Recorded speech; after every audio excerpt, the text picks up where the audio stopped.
नमस्कार, जय श्रीराम। आउनुहोस् आज हामी 12औं नक्षत्र उत्तर फाल्गुनी नक्षत्रको बारेमा बुझौँ। कस्ता हुन्छन् त उत्तर फाल्गुनी नक्षत्रमा जन्मेका व्यक्तिहरू। उत्तर फाल्गुनी नक्षत्र सिंह र कन्या राशिमा पर्छ र स्वामी ग्रह सूर्य हो।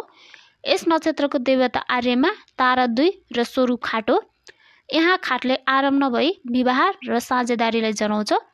उत्तर फाल्गुनीको अर्थ पूर्ण समर्पित हो।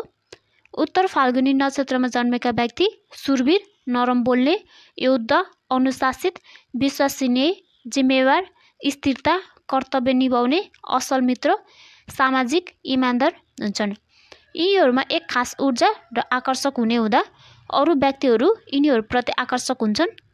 यस नक्षत्रमा जन्मेका व्यक्ति एक शिक्षक, काउन्सिलर, प्रशासन, म्यानेजर आदि क्षेत्रहरूमा कार्यरत हुन्छन्। यिनीहरूको प्रेम भावना मात्र नभई एक जिम्मेवारी, विश्वास, सम्मान र प्रतिबद्धतामा पनि आधारित हुन्छ। यिनीहरू कहिलेकाहीँ आफ्नो कर्तव्य, जिम्मेवारमा यति धेरै समर्पित हुन्छन् कि आफ्नो खुसी नै बिर्सिने हुँदा यस विषयमा विचार पुर्याउनुपर्छ। हस्, धन्यवाद।